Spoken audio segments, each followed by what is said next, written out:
a word to our Prime Minister. And the king, there was someone with a digestive tract problem. If you don't want to heed to the word of God, you might have a friend coming to Ottawa and knock on your door. I blow the wind of God. The wind of God. On you. I'm just getting into a prophetic vein. I don't make this stuff up. I know we shouldn't have to scream that we're atheists. You know, we don't have non-astrologers and all that. Stop waiting for them to bring God back to Parliament. We'll do it. Proud to be an atheist, a skeptic, a non-believer, an infidel, a heathen. I call it how I see it. Hello and welcome to Left of the Valley. I'm Brentley, and I gotta say, I want to die peacefully in my sleep like my grandfather, and not like screaming and yelling like the passengers in his car, And here's the team that thinks that when life gives you melons, you might be dyslexic. So we got both Troy and Helen here with us. How are we all doing? Oh, I'm doing good. How you doing, Brent?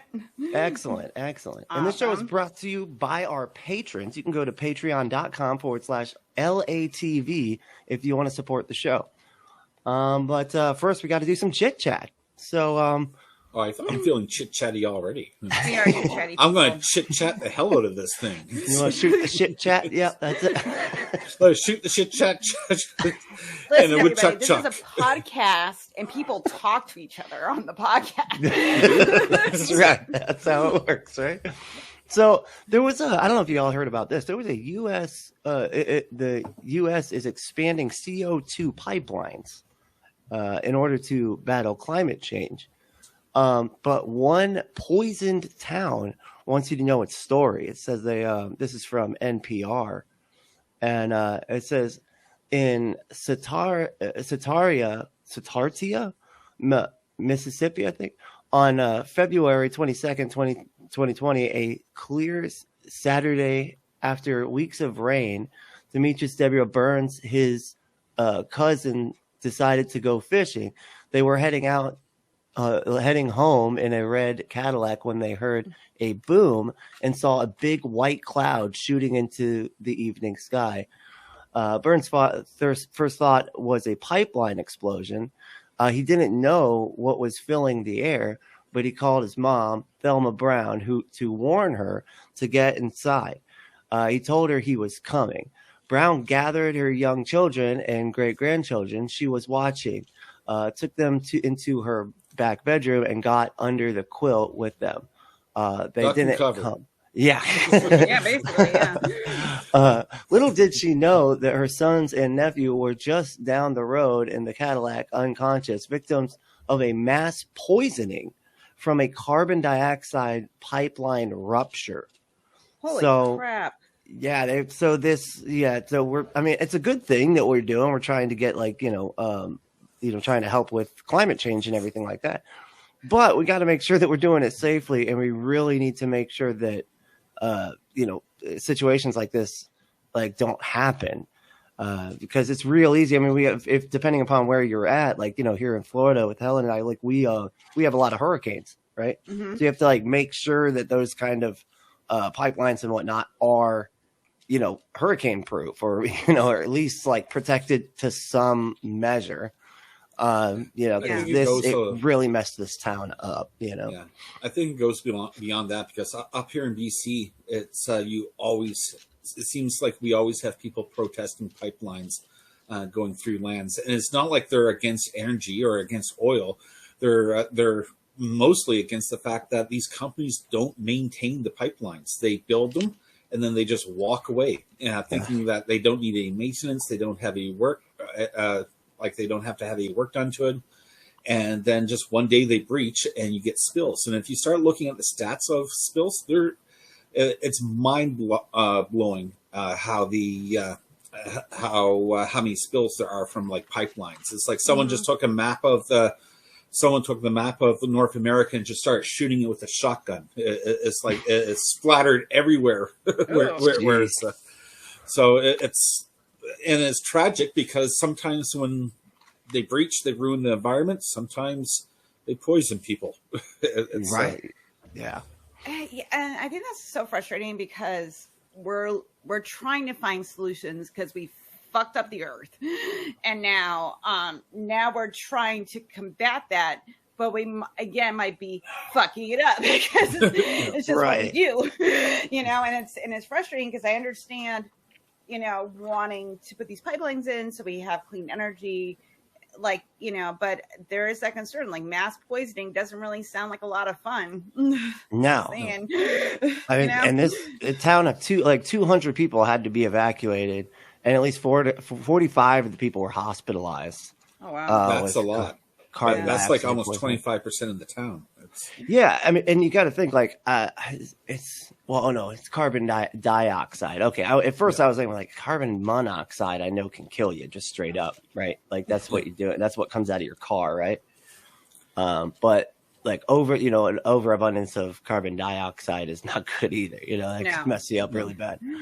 But yeah, so that was interesting. I came across that, and it's just like, wow, whole town. Well, you started that story about two guys going fishing, and I'm like, let it be a three-eyed fish. The Simpsons strike again. Swamp Thing. Let's go Simpsons now. Let's go. Instead, we had this sad story of people getting sick and towns being evacuated. Oh my God. Yeah, that's no fun. It's never cool, It's like the movies are always like cool when something goes like that. Never cool. Nobody got superpowers. Cool. It's always sad and depressing and bad. Gamma radiation doesn't make you turn into a big monster. It just gives you cancer. It does, and then you die, and it sucks. And then you die. I'll have to watch the news report of this on Fox News and figure out how this is Antifa's fault. So, right? No? I'm sure it is. It's going to be It's going to be the libs. It's right? the liberals. Yeah. It was a trans pipeline, so we know who they're going to blame, right? Yeah. Right. Exactly. Hey, so this is a story. All the trans people that are causing pipeline explosions. Of course, somehow. If there wasn't a person wearing drag walking up to that pipeline and the pipeline just blowing up. It's close, It's going to be happening. That's crazy. Well, check this out. This is really funny. So a Maryland man has been carrying an AR-15 style rifle near a bus stop to protest guns, right? Protest gun law. Yeah. So weird. So the issue it sounds on brand for my country, but I'm just like, right. Exactly. I don't know what he's trying to accomplish. Please read me this story so I can find out. Right. It's really no different than all the guys protesting Bud Light by going out and buying cases and cases of Bud Light just to load them up. Right? Yeah, just to shoot them. Well, yeah. But for the past few weeks, DeGen McCattery, 20 years old, has been strolling around his neighborhood in Severn, MD. What is MD? What state is that?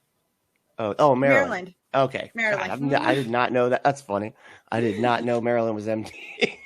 I was like, and a doctor of some sort. I don't know why he was in a doctor, but a doctor of what? Geography. No, with a long gun, and what he says is a protest against recent state gun control legislation. Oh, so he's against gun control. So he's okay. I was about to say, if this guy, because I had when I was, somebody had just mentioned it online, and I saw just a brief sort of summary, and I was like, that's an interesting way to protest, for gun control is just running around with an AR. I mean, that would be effective, right? But there's a culture difference there.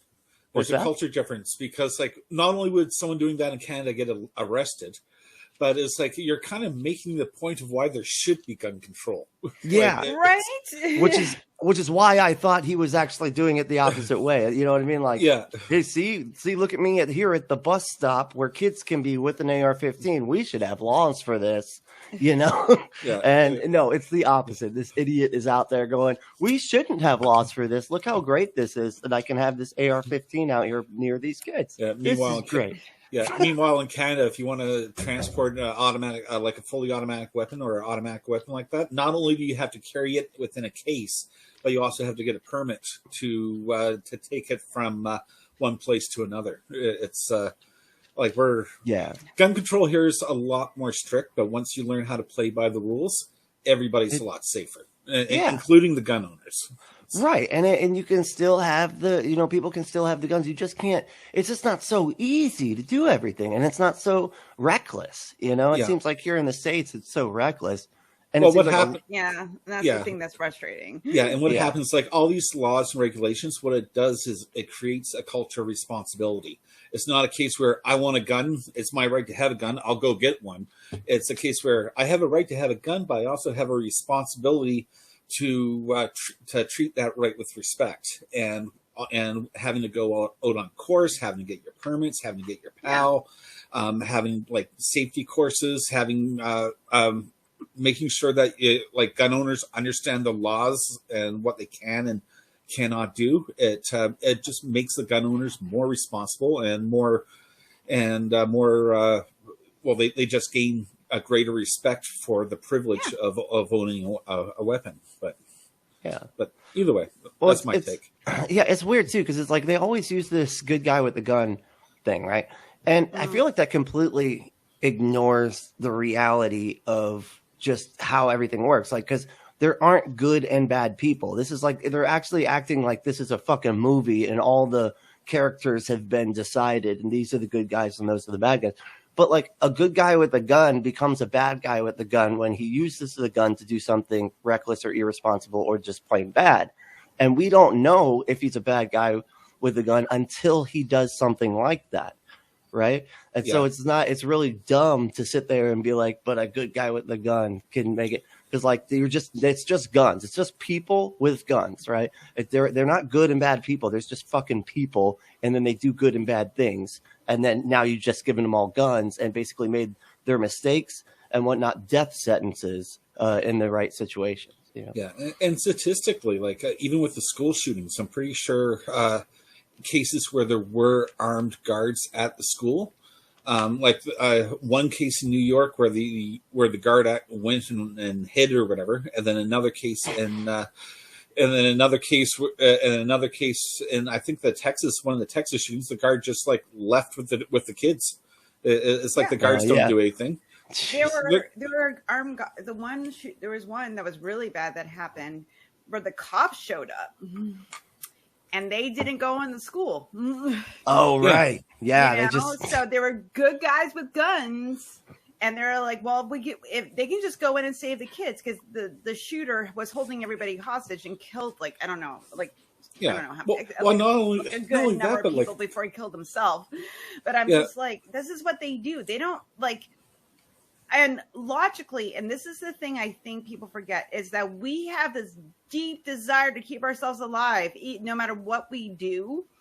And if someone's telling you there's an active shooter in that building, go get him, your instinct is going to be like, fuck no. Right. Yeah. Well, I think even if it is kids being harmed, because we have that need for self-preservation. It's just part of the human condition. Right. Yeah, and I think the reality is like if you look at what's accessible to people nowadays, a good guy with a gun doesn't stand a chance against a guy in full combat gear with a Kevlar vest, machine guns, and anything else that they were able to get off the black market. It's like that guy. I don't know if you've ever seen that movie Lethal Weapon 4.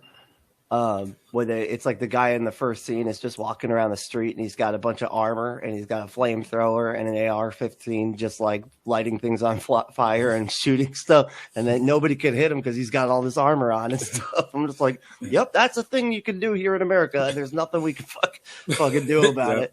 He had like a welder's mask on and shit. It's insane. And then people are like, surprised that people are like walking in Walmart with guns on themselves. Like I'm sitting there going like, what do you think is going to happen? You're at Walmart. Right. But that's the thing, because they like, look at me, like I got my fucking gun. I'm so cool. And I'm like, dude, you have a small penis. Just relax. I heard there was a killer sale at the Walmart, and I'm here to chew gum and take names. That's right. Jesus Christ. I Oh, mean, man, that's these crazy. dum-dums, I don't have a problem with guns in principle. I don't, but don't be responsible about it. And people that have mental problems should not own weapons. Yeah. Right. That's why we should have background screening and all that type of stuff, because there are people out there who want to use guns to kill other people. Yeah. Well, the biggest problem I see with the States is you don't really have background screening. If you don't like the screening in your state, just drive over to the next one where they don't have it. Exactly. Yeah. or just find someone in the Walmart parking lot. I think there was I was going to say, I think I remember one shooting here in Canada. They traced the gun back to a police officer in the United States who sold the gun private sale, who then sold it to this Canadian on the black market, and then he drove home or whatever. And I forget the details of the shooting. That's the only part of the story that I remember. But it's just crazy when you have a gun used in a crime originating with a police officer. That's wow. There's something wrong with your loopholes. You don't have gun laws when stuff like that happens. You can go to a gun show. During Kelper on the Daily Show did a news report about gun shows, and you can just go to a gun show, and if someone wants to sell you a gun in the parking lot, you can just buy it and not have to register anything. You just hand over cash and he can hand you a machine gun. You don't have to even do all the registration you would have to do if you went into the gun show and bought a gun. So you can buy it in parking lots. You just need to go online and ask. You can just say hey, I got guns to sell, and just go on, go on a server that's not paying attention to what's going on, and you just sell it. Yeah. Easy. It's easy. It's as easy as buying a television. Right. Yeah. Meanwhile, here it's if you don't have your PAL, you cannot buy a gun no matter what. Really. And it's and only certain people can sell guns, and they have their paperwork that they have to follow, including making sure that the person has a PAL. PAL is personal. Oh my goodness, I forgot the name. Personal arms license, I think it is. Or wow, gotcha. Yeah, it's basically your gun license. Gotcha. I might be remembering that wrong because my memory sucks these days. But that sounds about right. Moving on. Yeah. So speaking of idiots with guns, check this out. So the AD, let's shoot them up. A DC police lieutenant is accused of tipping off a leader of the Proud Boys. Shane Lamond, a lieutenant for the Metropolitan Police Department's intelligence branch in the nation's capital, was indicted Friday for 1 count of obstruction of justice and 3 counts of making false statements to the police. The U.S. Attorney for the District of Columbia alleges Lamond used his position to share confidential information with Enrique Terrio, a former leader of the Proud Boys, a far-right extremist group. Tarrio was recently found guilty of seditious conspiracy in connection with the January 6th Capitol attack. The Metropolitan Police Department didn't immediately respond to a request for information on Lamond's current employment status with the department, but the federal indictment alleges Lamond was in regular contact with Tarrio for almost 2 years, beginning in July 2019 and continuing to at least January of 2021. The two allegedly messaged each other at least 500 times, often using encrypted messaging apps like Telegram. The indictment also alleges that Lamond and Tarrio would discuss planned Proud Boy activities in the DC area, and Lamond would give Tarrio a heads up about investigations into the group. Yeah, that doesn't surprise me. Yeah, I'm not surprised. You look cops, really?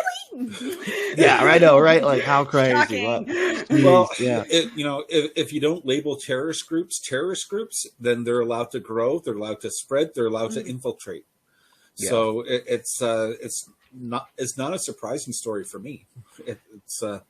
No, I'm always like, oh, that's on par for the course, because we know there's white supremacists in law enforcement, and they use that authority to harass and are terrible to people that don't look like them. And I'm not surprised that he was a member of the Proud Boys and was feeding them information. I am not shocked at all. I guarantee he's not the only one in the United States that's doing that. It goes up dozens. It goes up the ladder higher than that, because like if you look at Jim Jordan's clown show this week, one of his so-called whistleblowers, which wasn't a whistleblower, he got disbarred, or that's not the right word, but laid off at the FBI. Basically lost his security clearances and went on leave at the FBI because of the fact that he refused to he didn't refuse. He said he investigated Jan 6 rioters, and then basically said nope, nothing's wrong, only to find out afterwards that no, these people were attacking police, but he was like running cover for insurrectionists. So they fired his ass. And then he goes to Congress, whatever, and as a disgruntled employee, and starts spewing out a bunch of stuff that he can't prove. And then Jordan's treating him like a whistleblower. But in reality, all it is an example of how these far right groups have infiltrated law enforcement in the United States on like multiple levels, and it's. Like there has to be some massive house cleaning there if you guys want to hold on to your democracy, in my opinion. But it reminds me of like a fucking, especially with the Trump stuff, with all like the Trump extremists and everything like that. It reminds me of like an invasion of the body snatchers kind of situation, because you don't know, and this goes like all the way up to like high power, like very high, like powerful people, and you don't know if they're a Trump fanatic or not, all the way to the top. That's fucking terrifying. That's like a movie of alien virus or something. Well, it's how fascism rises, right? It's like I watch. I mean, we've hit to the point, like I see someone with a Trump bumper sticker or a gun bumper sticker, and my brain goes, are you racist? Are you a fanatic? Because that's where my brain will go now, because I'm like, is this person safe? Right. And I think that's like the main thing that they want to portray, a lot of these people, because, that's why you hear a lot of these people with the Southern flag and all this, the rebel flag, right? And they're like, well, it doesn't mean that to me, right? It doesn't mean that to me. But it's like, dude, it's a fucking flag, dude. It's not like it's not like you're there to explain that to every fucking person that goes by it. You want to make people uncomfortable. You want to make people feel unsafe. And specifically, the people that you want to make unsafe are people of color. And we just know that. You can say all day that it's about, like it's about heritage, not hate or whatever. But we all know that you're flying that flag to make people feel unsafe in their own fucking country. Well, and unwelcome as well. Right. Yeah. Like, exactly. Brandon Lee's seen this on 75. If you go to Tampa, there's a guy has a huge flag you can see across the highway when you're driving into Tampa. Oh, and yeah. it's that big Confederate flag that's up there. And I'm massive. Like, and all I think is that guy is so racist. He wants everybody to know. Like, I don't sit there and be like, he's proud of being from the South. I'm like, no, he's probably a fucking racist, and flies the flag so he can make people that are driving to Tampa, because it's on one of the major highways down here. Yeah. Try living in Canada and driving down the road, and you'll see someone with a Confederate flag on their vehicle or on their property. And it's like, we're in Canada. You're nowhere near Dixie, buddy. That's crazy. Yeah, it was funny. I actually sent this story into Tom and Cecil a while ago. We were like going to Georgia, and we were on our way up to Georgia, and like Nikki was like, "Oh man, I think I have to go to the bathroom, so we got to pull off." And then right when we turned the corner, there's that giant Southern flag. It's closer to the border. There's another one, and it's like a giant one. And she's just like, you know what? I'm gonna wait until we get to like where we're going. And I was like, yeah, I can't say I blame you, because that's fucking terrifying. Yeah, it's ridiculous, and it makes me sad, because like, I know there's always going to be assholes. Like, as long as human gonna human, there's going to be assholes. I just wish it wasn't.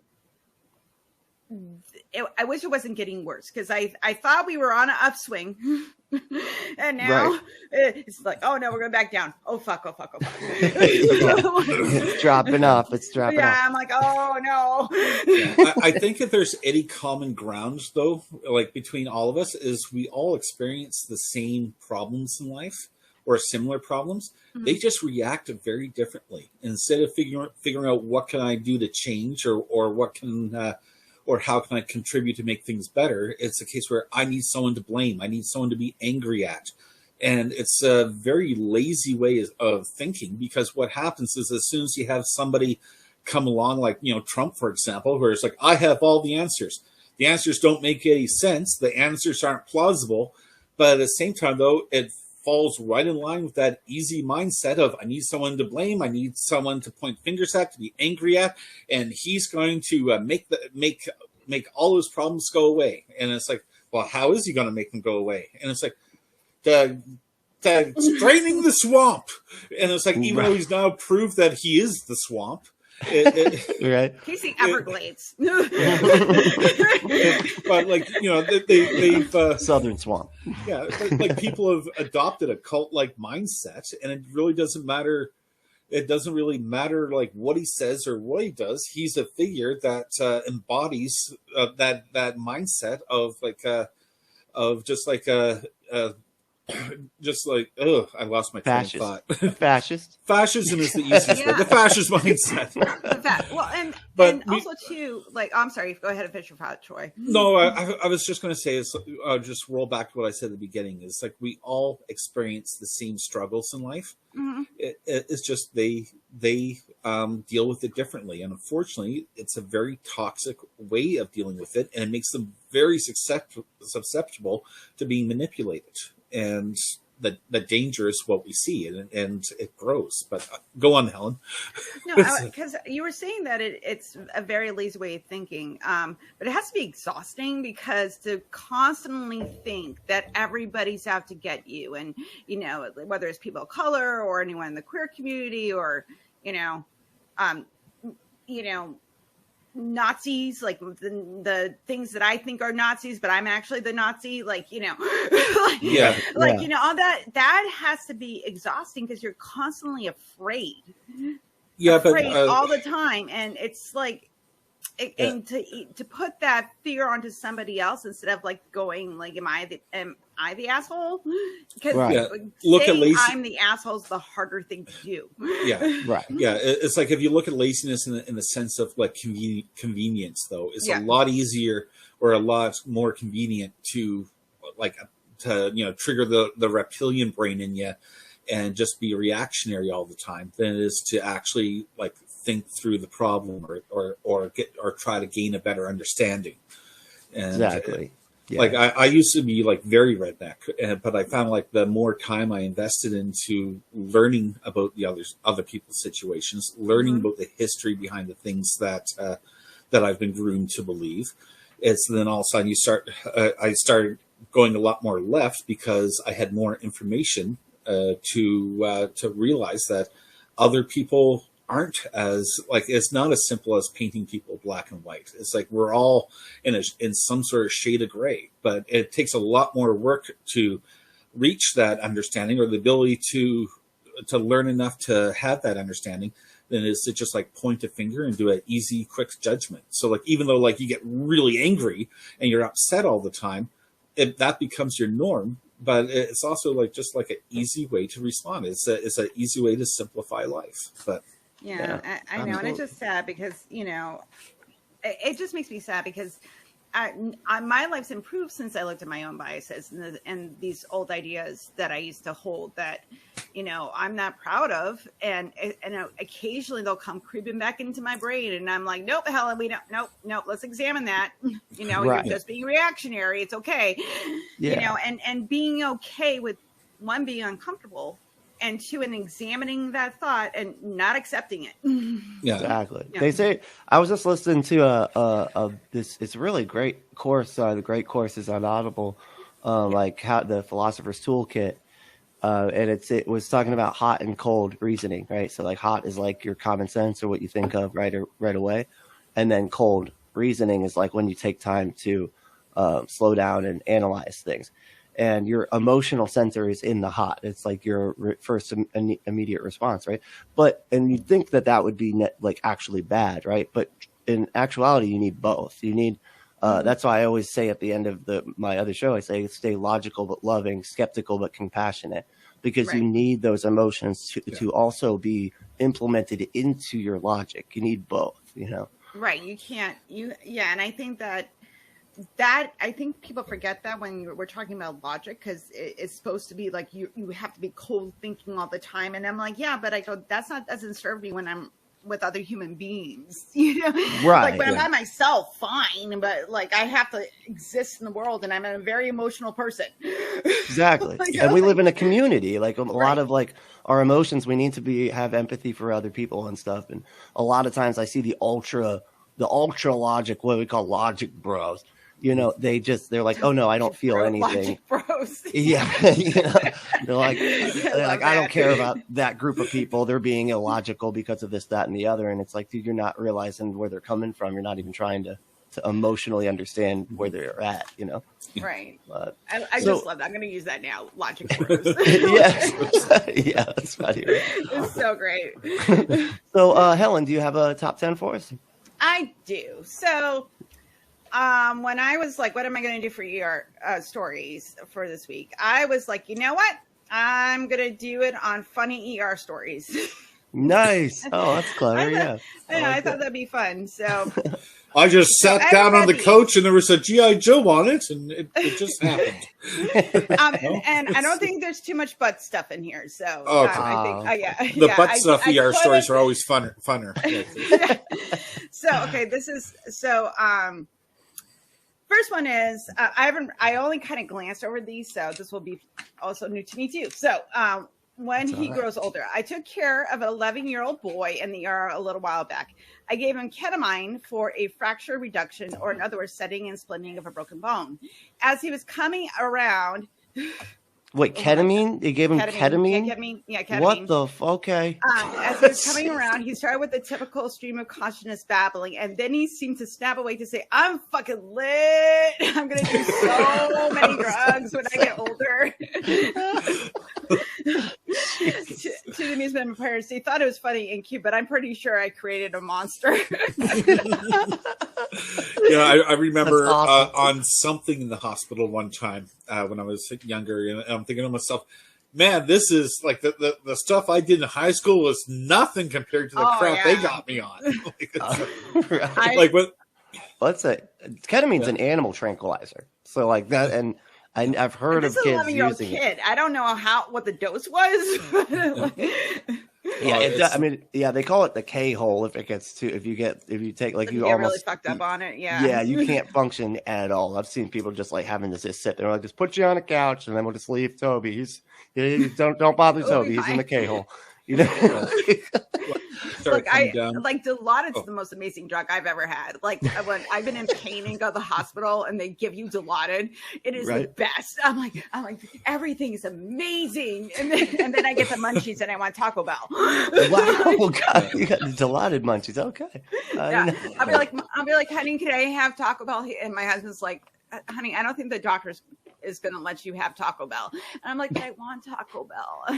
Go get it. Where 10 minutes before I was like, oh my God, I'm going to die pain. And then it goes into feeling wonderful. Right. Yeah. When I first started getting sick, the doctor put me on Oxycontin and steroids. So you are spaced out of your mind on Oxycontin, bad life choices. You don't feel a thing. And then you have steroids that make you feel like you're freaking Superman. So it's like, I'm at work, I'm getting stuff done, I'm running this way, I'm running that way, and then the next day you can't move. What the heck happened to me? What? Yeah, just more Oxycontin. Right? Yeah, that's how it happens. That's how people. This is what, because I've had to withdraw from oxycodone when my transverse myelitis was really bad, and just trying to wean off on my own. I wasn't extremely bad, but it was still like really painful, and I felt terrible. And this is why when they talk about withdrawing from like any sort of opioid, I'm like, yeah, it's terrible. I've done it. And I understand why people move on to doing street drugs, because it's scary. It's very, very scary. Yeah. Because it's so uncomfortable. You can't sleep. It's like having the flu that you could never sleep from. Like flu, you can at least escape it while you're sleeping, but that like won't even let you fall asleep. You can't relax. You know, you're just. Anyway, a couple minutes. I didn't want to go down this road. Anyway, so let's move on. Where were we at? 8 or 7? So I think we're on 9. No, yeah. Geez, okay. It has always been here. So it has always been there. So I am an ER doc. I once had a 20-year-old and his girlfriend come in at 2 a.m. freaking out because something had tore his throat open. He seemed fine, no blood, breathing fine. I had him open his mouth, saw nothing, so didn't want him to lose confidence in me. Clearly something had happened, so I'm looking, and there is nothing wrong with this kid's throat. Finally, I look, it seems okay. What do you feel or see? I don't feel it, but look, it's right there. Where? Looking. It was his uvula, your uvula, the little bag, that uvula. Yeah. Somehow this kid had gotten to the age of 20 without ever noticing his uvula. Girlfriend was also horrified. I told them it was normal. Did not believe me. So I told him I was going to blow their minds and showed him his girlfriend's uvula. Minds blown, another life saved in the ER. Oh my God. That reminds me of that old episode of The Wonder Years where the kid's like, Mom, I'm really sick today. I can't go to school. You should check my throat to see if it's red. Yeah, like they're all red. Yeah, it looks pretty red. The narrator's like, hopefully my mom doesn't check my throat one day when I'm not sick. Right. All right, moving on. My computer makes weird noises sometimes. I don't know why. There it goes. Stop. It's the meeting call to R2D2. It is. You're in the hospital. That's why we're talking about. Yeah, I know. I don't know why it makes that noise. Anyway, pregnancy versus menopause. Had a woman who was in active labor, despite insisting she couldn't be pregnant. She said her last period was like 10 months ago, so she'd gone through menopause. She was 25. Oh, geez. What? Yeah. That's awesome. Oh, this is what happens when you don't explain things like anatomy and what happens to the body to people. Just saying. My wife's friend's younger sister, she went for like 10 months without realizing that she was pregnant. She thought she was just gaining weight. And then when she did find out she was pregnant, she was afraid of how her parents would react. So she kept it secret. And because she's plus size to begin with, so it hid better. But she ended up having the baby in her basement, and then it's like and then she just comes upstairs with the baby, and her mom's like in complete shock. But at least that's how the story was told to me. But it's a jeez, how weird. Sorry, have a baby on your own in your basement. Yeah, I'm like, jeez. Yeah, it's like a little crying baby. Well, I guess the jig is up now. Like, that's the thing, too. Like, how... And I understand that because of purity culture and stuff like that, like, there's shame associated with that. But they're going to find out you will have a baby. Yeah, that's hard to hide, you know? That's hard to hide. That's crazy. Jeez Louise. Anyway, moving on. So, a different kind of medicine. I once had a patient tell me he needed his decapitation medicine because he was feeling full of shit. I had to think about it for a minute. Then I realized he was asking for constipation medicine. Oh, okay. Man, for a minute there, I thought he lost his head. Yeah. Like, we don't have any medicine for decapitations. That's sort of a done deal at that point. If you're asking, you're beyond our help. Yeah, you need to go to the butcher shop. It's like, right, yeah. She's a Libra. I asked a patient complaining of dizziness if she had been diagnosed with vertigo. Dard chimed in and said, no, she's a Libra. I then laughed hysterically at her awesome joke. She was dead serious. Jeez, that's incredible. Emergency surgeon here. Got called 2 a.m. because a patient demanded to see me because her daughter's fart smells too bad. Kept a straight face. What a gas. Oh, God. I had a patient's mom ask me if putting a catheter in her 6-year-old son would break his hymen and would he still be a virgin? Oh, he really? Okay. Yeah. Well, that's not even true for little, like, girls. Like, first of all, yeah, but... I don't. All I can say is somebody's education system failed them. I don't think a hymen's in the penis. I don't Definitely. think that's a thing. No, not a thing. No. That's hilarious. Okay. I don't know what kind of sex she's having. I don't know. But that's even a myth, like, on the other, because, like, they've been saying that for forever, and it's like, I remember, I think it was DI was, like, saying that about, like, he has his daughter checked for, like, to have her hymen checked gross. to make sure that she's this virgin. It's like, which is disgusting on so many different levels. She won't be discussing that in therapy later in life. Right? Exactly. Yeah, my dad violating my bodily autonomy. That's not fucked up. Yeah. It's just wow. Nope, not an emergency. It was 3 a.m. I've been on duty in the emergency room since 8 a.m. I was exhausted. A well-dressed man came in with his 8-year-old healthy-looking son. I asked him what the problem was. He said, well, I was at a wedding. It occurred to me that my son is a little short. Can you give him something right now to make him taller? They need to put him on a stretcher, you know, platform and then shoes.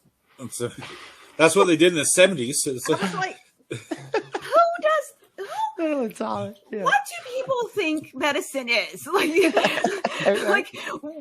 go to the ER and, like, you can take a shot and your kid's going to shoot 4 inches. Like, what do you think happened? That's right. You just need some soles. You need some, like, insoles in the shoes. And Jesus, so crazy. The singer in the air, my all-time favorite, a lady was gorked out on drugs and alcohol and was passed out on a gurney late one night in the ER. We had the lights dimmed and all was generally quiet. Every so often she would wake and sing on the top of her lungs, "Don't Cry for Me, Argentina." It was 20 years ago and it still cracks me up. That's awesome. And brilliant. Number 10, a tooth in the ear canal. My brother had lost a baby tooth. He was lying on the couch watching TV with his tooth in his fingers above his head. He dropped the tooth and it fell directly into his ear canal. After trying to get it out with his fingers, he only pushed it in deeper. My father took him to the hospital to get it extracted. The doctor said that he had never seen a case of a tooth lodged into an ear canal. As I could see that. Not an honorable mention for a Darwin Award. Oh no, I got it. Okay, this is number 11. I'm just going to read because it's funny. Man once came in with a minor puncture in his eye. He had decided he would try to see what it looked like to have a bow and arrow aimed at you. So he aimed a drawn arrow at the reflection in a mirror and accidentally fired and bounced off and hit him in the eye. Jeez Louise. How do you do that? Oh God, that's awesome. Oh, thank you so much, Helen. That's awesome. Welcome. I know. I just love reading stories about dumb people because I probably have some stuff in my past that was very dumb. You should do a top Darwin Award sometime. Right. Those are always a good hoot. Yeah, I'll do a Darwin Award next week. I'll just one of my favorites is the people that tried to look what was inside with they wanted to see what was inside a hand grenade. So they figured, what better way to open a hand grenade than a chainsaw? Oh, good. Nice. Why people? So they're dead. They're dead. Yeah. And alcohol must have been involved. Explosives expert. You don't need to, like, do things on your own. Jeez Louise. So, anyway. Well, thank you so much. So, Troy, do you have a myth, truth, or boulderdash? Yeah, I am continuing on from last week's thingamajigger that I did on the Syriac Infancy Gospel. All right. Yeah, if you remember, I gave a brief background about the Syriacs, how they were surprisingly the largest branch of Christianity for about 1,000 years, is most likely the source of various myths in the Quran, how the religion split from Catholicism after the Council of Nicaea, and thus didn't adopt many of the pagan philosophies like the Roman philosophical, like dualistic beliefs that many Christians still believe today. Before getting back into it, here's a little bit more information on the gospel. The gospel is believed to have been an amalgamation of older texts, mostly from different Gnostic beliefs, Coptic scriptures, and a few early Christian scriptures that fell out of popularity. It's also known as the Arabic Infancy Gospel, as it was originally written in Syrian Aramaic, and it circulated around the pre-Islamic regions, Europe and Asia. With several stories being a near copy-paste of what's found in the Quran, it's no wonder so many scholars claim an Islamic connection. With their Syriac popularity, they also had significant influences over Christian religious practices we still see today, mostly in Catholic, Episcopalian, Lutheran, and other non-evangelical religions. Anyways, back to the story. In the first half of the book, we learned of baby... did my computer went to sleep on me. You're still here. Okay. Everything went black on my end. Where are you? No. Okay. So in the first half, we learned about baby Jesus' years in Egypt, how Mary sold off his diapers and bath water as miracle cures, and even the first meeting of baby Jesus and Judas Iscariot, who was possessed by a devil and had a severe biting problem. The second half has more Bible character cameos, including miracles Jesus has performed in his adolescence. If you listened or watched the show I did on the Infancy Gospel of Thomas, you'll see a few overlaps, but that's because it's one of the Gnostic texts this gospel is copied from. So the next miracle in the story is a woman with leprosy who came to Mary to be healed. Mary at the time was fresh out of baby Jesus' bathwater, so the woman had to wait until after bath time to receive her miracle. So, first question, multiple choice. After being cured by Jesus' bathwater, the woman stayed with Mary for 3 days and then decided to go into town. What happened when she went into town? A, she meets a prince who just dissolved a marriage and was on the prowl. B, met John the Baptist, who heard the story about being healed by water and got the idea maybe she's onto something there. C, she reunited with her estranged family, who marveled how she no longer had leprosy. Or D, sold some baby Jesus water that she had stolen, and she sold for a quick buck, but burst into flames. Ooh. I hate to say it, but I think it's the burst into flames thing. If I were to that just sounds cool. So yeah, it sounds pretty close to how spontaneously combusted. Yeah. The answer is A. She met a prince who just dissolved his marriage to a princess because she also had leprosy. The woman noticed her servants crying, started prying into what's wrong, and eventually learns what happened. So she then takes them to Mary and takes them to see her, along with some expensive presents as a reward for the miracle. Of course, the princess was cured with more magic bathwater. When the prince saw she was bathwater, baby bathwater. It's the miracle cure of the first century. When the prince when the prince saw that she was cured of the leprosy, he was like, "That's great! I'll totally marry you again." So just don't get sick again, because, the whole sickness and health thing. Fast forward, and Jesus is now 7 years old. I assume he put his foot down over his mom selling his bathwater, as miracles at this point are performed by him directly. Which brings us to our next question. Truth, myth, or boulderdash? Jesus is playing with his friends in the mud, making sculptures of asses, oxen, birds. That sounds like a very 7-year-old thing to do. Oh, you did a sculpture of 2 mountains? No, that's an ass. Pretty much. Or boobies. Ass or boobies. So I'm pretty sure they're talking about donkeys, but asses is so much more fun. Also sculpting oxen, birds, and other figures. The boys then challenge each other to see who can make the most realistic sculpture. After the boys bragged of their lifelike handiwork, Jesus then brings his sculptures to life. has them walk around, eat meat, and obey various commands. He then made the birds fly, even. The children were like, wow, you're so cool, JC. We should start a club and worship you. Either way. I love that. You're so cool, JC. We should totally worship you and form a club. That's awesome. So, anyway, sorry, it just cracked me up. I'm sorry. Keep going. oh no, that's that's as far as I'm going. So, truth, myth, or balderdash? I mean, not true. No. Myths. I can see this as a myth. I can see that. Yeah. I mean, like, he's already curing people of leprosy. Like, what's making, Mud sculptures and making them come to life? It's, that's not far of a jump. Yeah. And not just making them come to life. He's feeding them. It's like, here, give me your lunch. So they have their own digestive system and everything. Yeah, exactly. He put a lot of work into that miracle. He did. But it is a myth.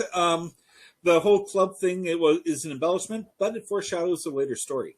In this version, though, the kids admire Jesus and go home and tell their parents about his wonders. The parents, however, assume Jesus must be some sort of witch, and as such won't let the children play with Jesus anymore or let him join in any of the reindeer games. Oops, wrong myth. Close, though. It's close. Okay. Coming up next, multiple choice. Young Jesus walks into a shop where they dye clothing and starts throwing all the fabric into the fire. The shopkeeper comes in and cries out, "What have you done to me? I'm ruined." So what did Jesus do? A, blinded the dye keeper for being so sassy. Out of sight, out of mind, do they say? Problem solved. B, enchanted a sheep so its wool turned into cloth as soon as it was sheared so the dyer could replace the fabric. C, pull the fabric out of the fire unburnt. Or D, heal the dyer's old wound so he could return to adventuring because he took an arrow to the knee. Look, that's an old joke from 10 years ago that no one's going to get. I was like, huh? I used to be an adventurer until I took an arrow to the knee. So, it was like, that's a 10-year-old joke. Skyrim joke. Skyrim, yep. Oh, okay. That makes sense. Either way. So the answer, unless you want to take a guess, the answer was C. Not only did Jesus pull the fabric out of the fire unharmed, but when he did so, they were all properly dyed the correct colors. Because of the story, Persian dyers actually recognized Jesus as their patron saint. But I'm not sure if that's still a thing or not. That's just something that was mentioned in one of the things that I read. Moving on. If you thought Mary was an exploitive parent for selling all of baby Jesus' bathwater as a cash cow, Joseph wasn't that much better. In this myth, Joseph is a really crappy carpenter. He's always keeping he's always keeping Jesus around with him as he worked to stretch out the boards whenever he cut them the wrong sides. So if you remember. So I was like, oh, I cut it wrong again. And it's like, Jesus, or Jesus Christ, I cut this wrong. And then he comes over, stretches the board out by magic. Jeez Louise. Wow. Yeah. So the story makes Joseph look completely incompetent and even claims Jesus ends up doing most of his work for him. In spite of this, though, Joseph gets hired to build a throne for the king because the king apparently knows all the best workers and carpenters. I didn't deliver that joke well. Of course, Joseph builds the throne the wrong size, so Jesus has to magically stretch out the throne to fit the proper dimensions. The myth goes into detail, though, of how the throne was made and what it looked like, so you know it must be true. Yeah, the more details, the more true it is. The story more true. Right, exactly. Yeah, that's how it goes. Okay, so next up, truth, myth, or balderdash. Young Jesus was playing hide and seek with the other children, which is probably pretty tough when the seeker has every magic power available. But while searching, Jesus went to a house and asked some women where the children were. They denied seeing any children, so Jesus then asked, "Who are those you see in the furnace?" The women answered, "Those were 3-year-old kids we found. They were in the furnace when we got here." Jesus then calls the kids out of the furnace to come out and play, and they come out unharmed and jump around. Truth, myth, or boulderdash? Well, it's just a fact. I mean, that's Yeah, got to be just the truth. Yeah. That's... Well, I saw a faith healer do that just the other day. I mean, yeah, it's like Shadrach, Meshach, and Abednego. It's got to be true. That one's true. Yeah, so, I mean, exactly. Exactly. Yeah.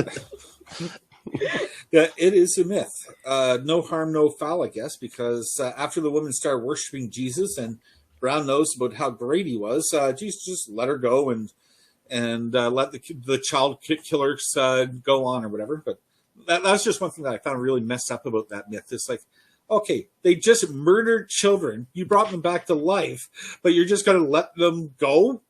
Like, keep on killing? yeah, exactly. And then all of a sudden, the Catholic Church makes a little bit more sense now. No, it makes a lot. Yeah, we start putting the pieces together. Okay, Exactly. Truth, myth, or boulderdash? While playing king, as the other children worshipped Jesus, as they played along the roadside, some men walked by carrying a child who was bitten by a snake, and was also the future apostle Simon the Canaanite. As the child lay dying, the other children forced him to come to Jesus. Jesus orders the snake that bit him to be found, and then tells the snake to suck out the poison it infused into the child. Jeez, okay. That's Are you pretty supposed Chuck to do that when the Norrisy, snake but bites yeah. you? Yeah, it's like, yeah, normally you're supposed to suck out the poison. Yeah. Jesus just tells the snake to do it. Yeah. I'm not doing it. You do it. You're the one who put it there. You're the one that did it. Yeah, get it back. Take that back. That's great. Yeah. So that is one of the myths. If that wasn't bizarre enough, after the snake cured young Simon, Jesus made the snake explode. So until now, I didn't realize miracles had splash zones.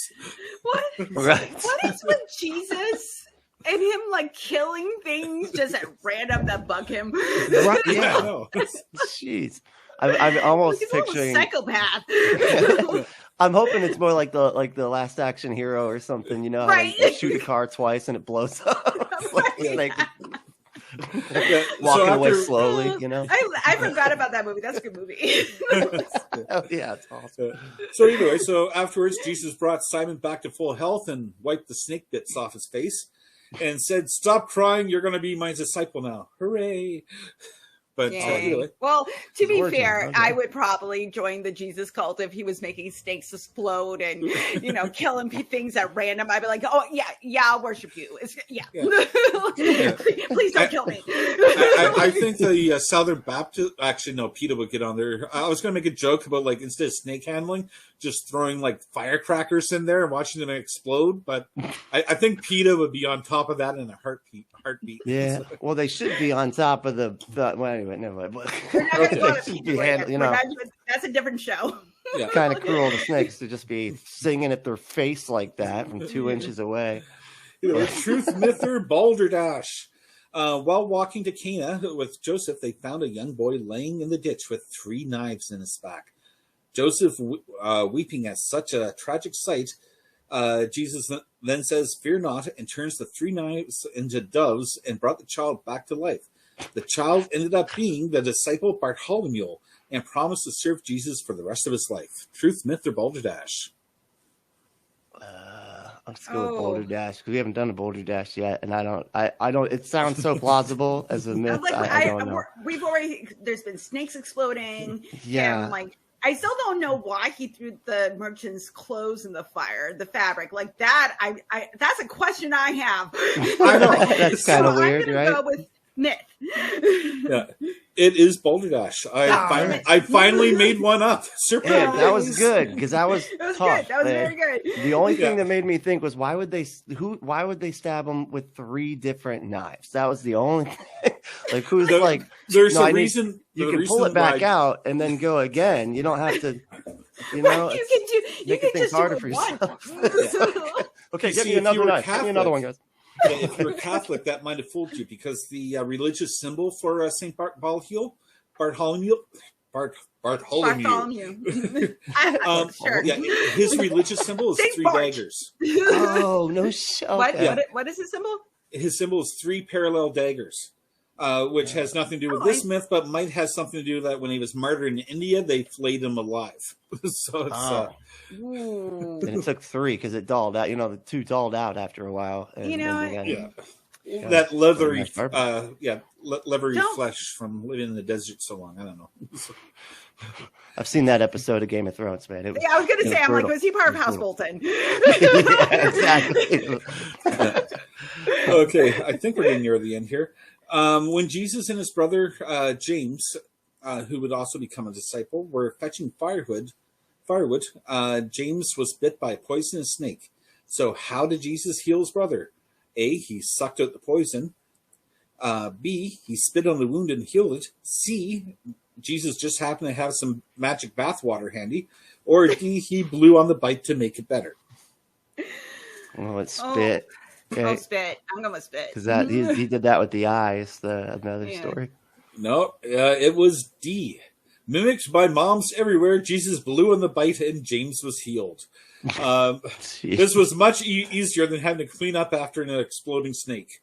Yeah, you gotta blow on it for luck, and then that's how it's like when you're eating food and it's too hot, you blow on it. Right. Healed. Congratulations, I healed my soup. Praise God. But coming up to the end, the bulk of the remaining myths are pretty much a copy paste from the Infancy Gospel. I call these the Twilight Zone years of young Jesus, as he was constantly misusing his magic, killing people who upset him, like kids, adults, even a school teacher, and later bringing them back to life as he matures. This gospel also provides a more detailed telling of when Jesus was lost in the temple, highlighting how young Jesus was already all-knowing, regardless of his lack of schooling. The story proves Jesus' intelligence by him teaching scholars about physics and metaphysics, medical knowledge of how the soul makes the body work, how our geocentric universe and celestial spheres operate, and a bunch of other pseudoscience believed at the time. Eventually, Mary ends up finding Jesus in the temple, and the story goes on pretty much as what we see in Luke. After this, though, Jesus starts hiding all of his miracles and keeping them secret, and cracking down on his studies, which doesn't make sense to me because they just said he's all-knowing. Anyways, the story ends with Jesus getting baptized. The only real difference in this version is instead of God saying, "This is my son in which I am pleased," instead there's a long-winded monologue clarifying who Jesus is and what he will do and how great he is, and the end. But so that's the end of the Syriac Gospel.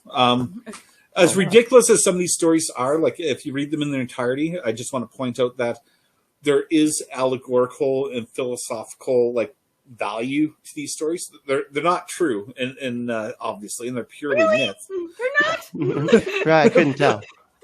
The exploding snake and the curing people of leprosy and but once you start reading into the allegories and stuff, it gives you a really good snapshot of what people thought at the time, how they perceived things. It's but at the same time, though, it's like nowadays, there's so much Bible literalism going around. It's fun to just poke fun of it. Oh yeah, it is. Yeah. It's hilarious. Either way, it's Very fascinating. funny. Yeah, it's fascinating. I always love hearing about it. Well, hey, so we are going to take a quick break, and when we come back, we got Cara Griffin, former evangelical Christian. They are the online programming director at Recovering from Religion, and we're going to talk about gender nonconforming and that sort of stuff, non-binary. So we'll be right back. So we have today with us, we have Cara, the incredible Griffin. A former evangelical Christian and the Unblind Program Director for Recovering from Religion. How you doing, Kara? I am doing well. I'm glad to be here again. Thanks for having me back. I guess I didn't sufficiently scare y'all off last time, or you just ran out of talent. Who knows? But I'm glad to be here either way. I actually owe you an apology from last time because I didn't realize that I messed up your pronouns a few times, and it's never on purpose. I'm still getting used to the whole getting the pronouns right. It doesn't roll naturally off the tongue yet, so it doesn't sound like you noticed. No, it's totally fine. It happens all the time, and I mean, listen, to be honest, sometimes I even get my own pronouns wrong. Like, it's a force of habit that, you know, after years and years of doing something one way, it's hard to all of a sudden just switch, and that's totally fine. Understandable. It's not a big deal. I'm not offended by it at all. But thank you for noticing and for using them now. That's awesome. Thank you. It's funny because so many times I have these conversations with people that are freaking out about it and everything, and they're always saying like, oh, they get so mad at me if I just make a mistake, they're going to try to cancel me and stuff.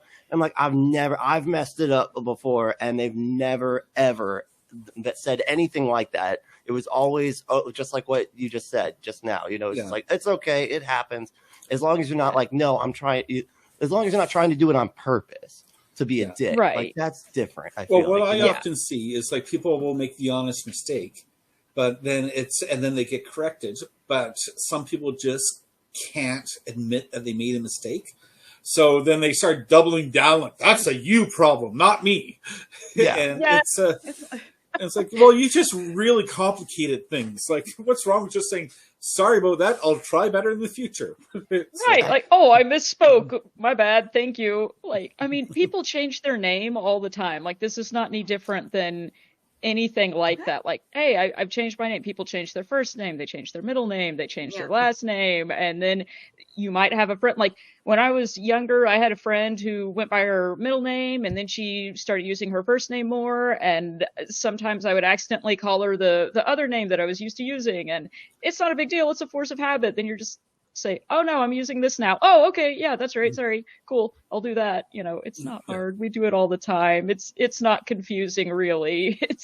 It confuses the heck out of me. But what I mean is, like, you can wrap your brain around it. Like, it's one thing to just say, oh, I'm used to saying this, and I have to remember now it's this other thing. It's not like, but the grammar, it breaks my brain. No, it doesn't. Words hard. Use words. My oldest is gender nonconforming. It took me a year to use their new name and their pronouns and just make it a part of my speech. And now when I do it the other way, like their dead name and now it feels weird because I've trained my brain to say it the other way. Yeah. That's all you got to do. And then, there's times where I'll say she and I fuck up and then I go, I'm sorry. And then my kid goes, that's okay, Mom. And we move on. Yeah, it's fine. It's like, brains are remarkably good at getting in the habit of doing things. And those things feel normal and comfortable just by virtue of the fact that it's the thing we've been doing for a while. And then guess what? We can do a different thing for a while and that'll start to feel the same way after a while too. Exactly. I think we need to explain to people that, guess what? Words don't have genders. They're just words. These are sounds we make with our mouth holes. Right. And unless you're French, then you have masculine, feminine, and masculine and feminine words. Yeah, that's. But it's not anything inherent to the word. It's something we have bestowed upon it. This means this gender or that gender. There's nothing, inherently feminine about a table if you say it in Spanish or whatever. I hope that's a feminine word in Spanish. My Spanish is really bad. I don't know. Yeah, our words and syntax like changes all the time anyways. Like, ask any person trying to read Shakespeare, they have no idea what's going on. And that's like just a few hundred years ago. Go back even further, and like you couldn't even speak English if you wanted to. It's like English was so dramatically different; it doesn't make any sense compared to nowadays. So languages change. Like, it's not a big deal.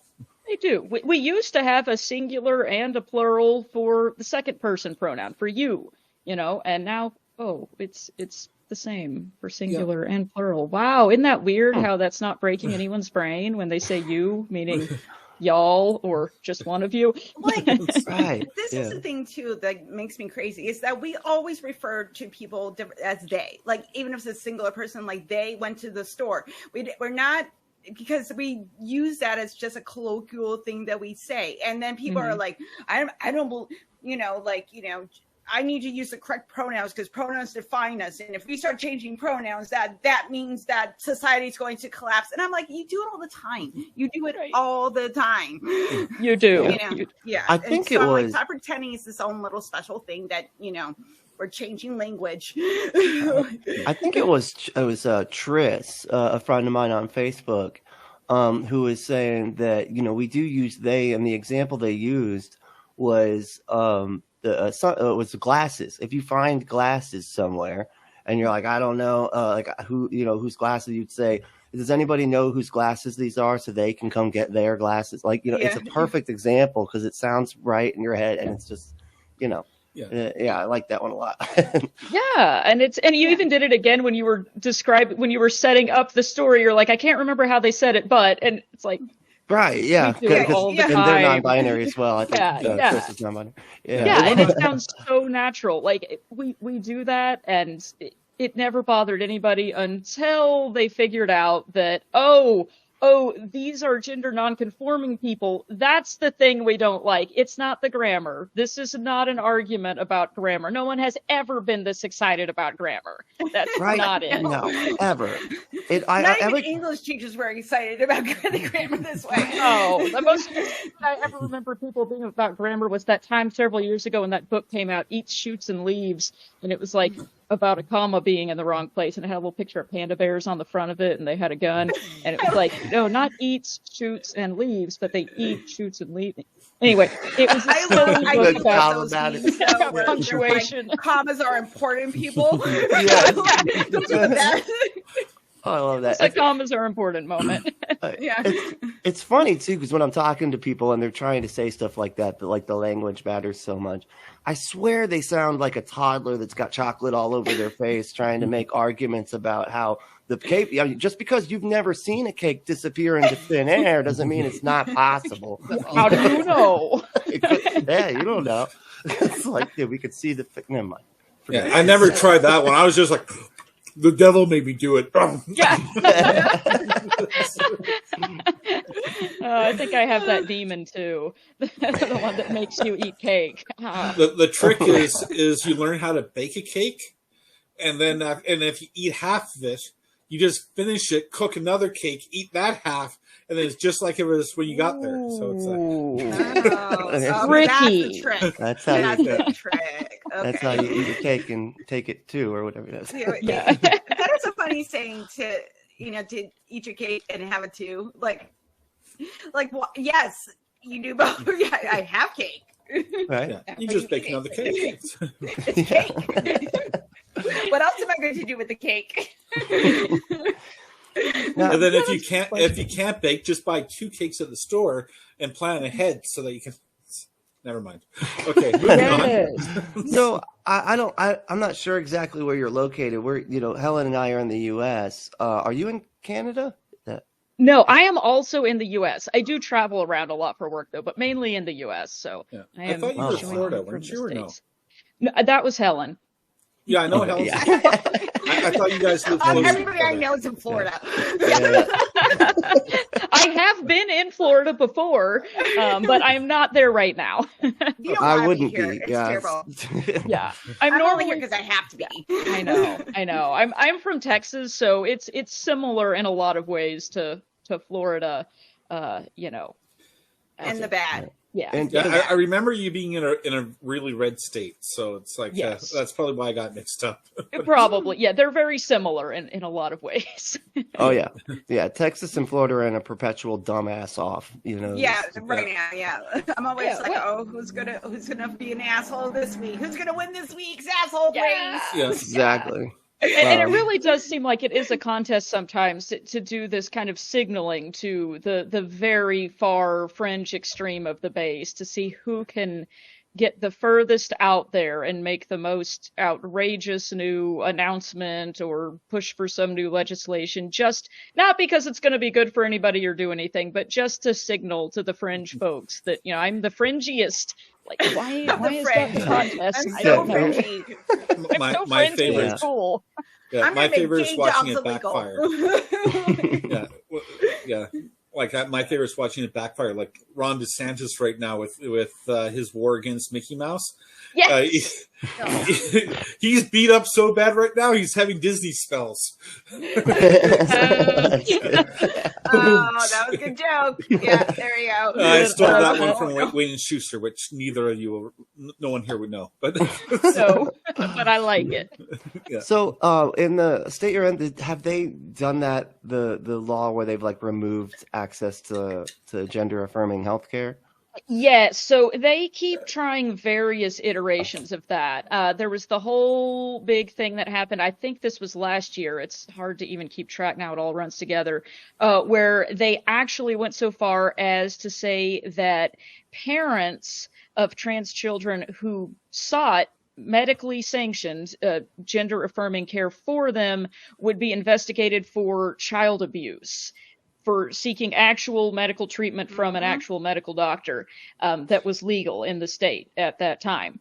And that it was this whole big thing because then one of the parents who was targeted was actually an employee of the agency that was supposed to be investigating. It was like, I guess it was Child Protective Services, or maybe it was the Health and Human Services. I can't remember exactly what agency, but it became this whole big debacle because this person was like, wait, I work for this organization. What are you talking about?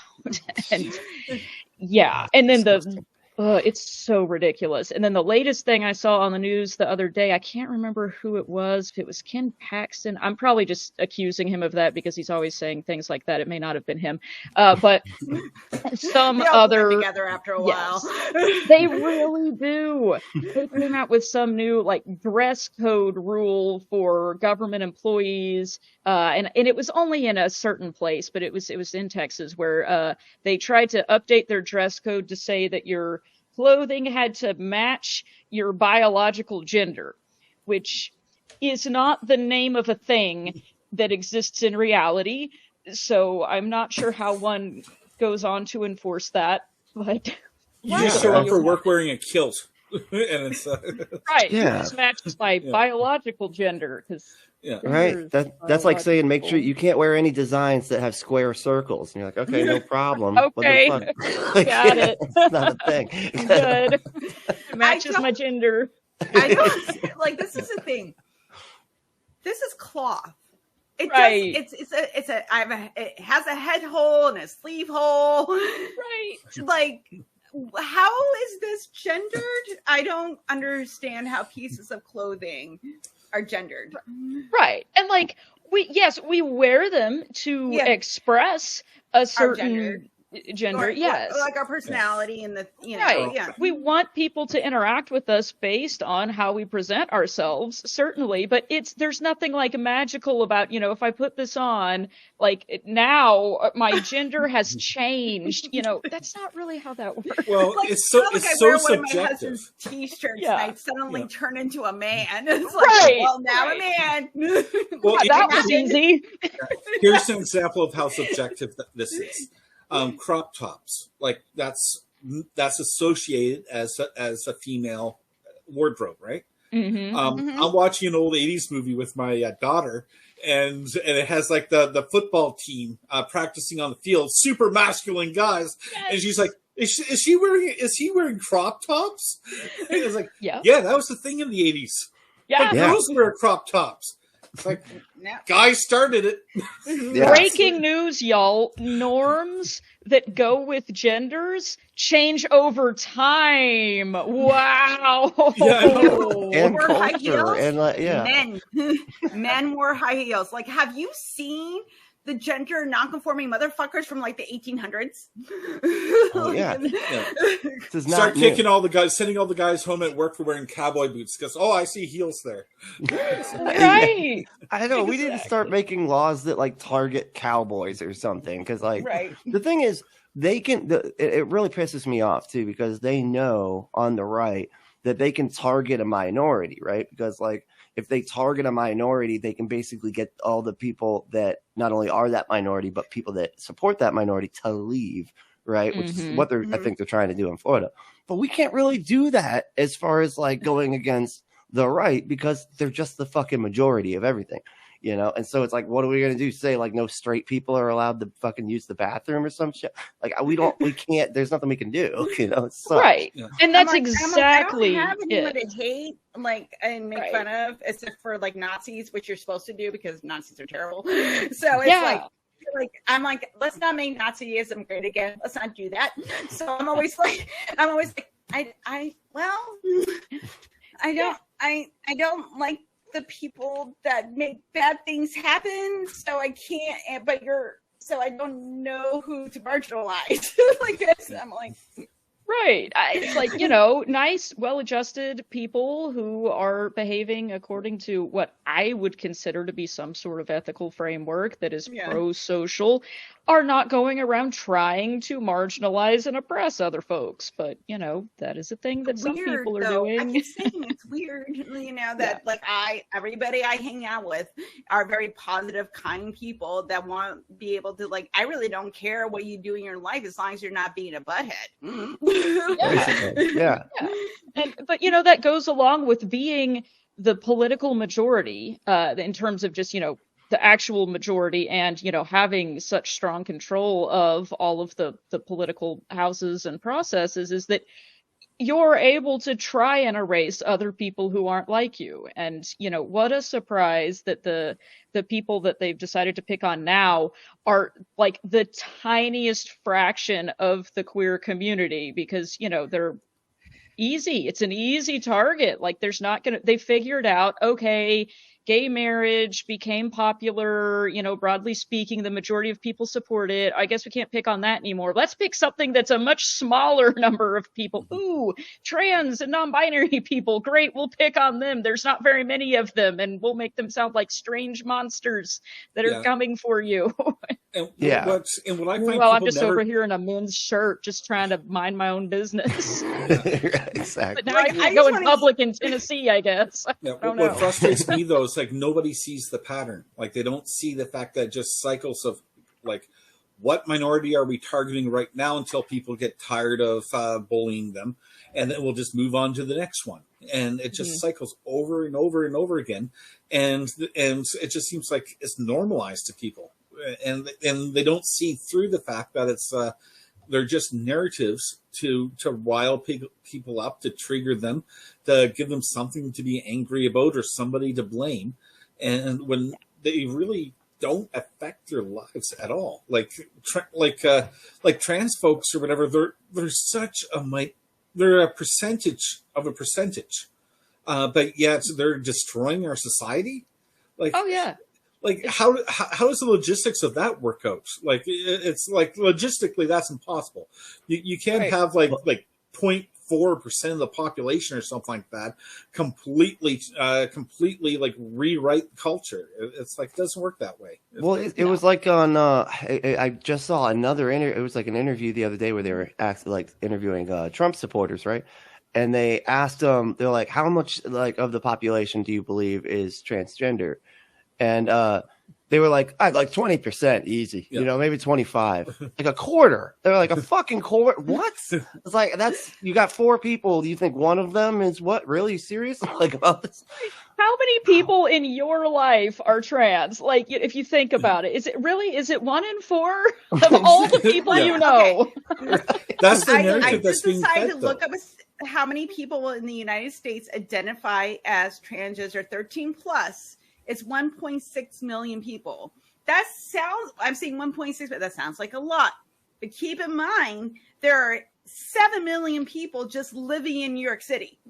Right. Yeah, right. So, yeah, that's not let's much. Think about this, people. Well, I think the population is 364 million in the United States right now. US, right. I think so. So we're looking at 1 in 360.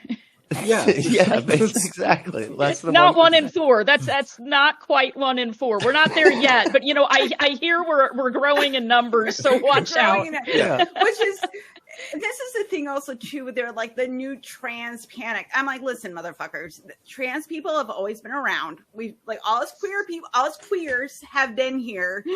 We were just like had to hide about being queer or poly or trans or non-binary or wherever you fall on the fucking spectrum, because all you motherfuckers make it scary for us to be out. And then once you're out, we're out. You're mad because we came out.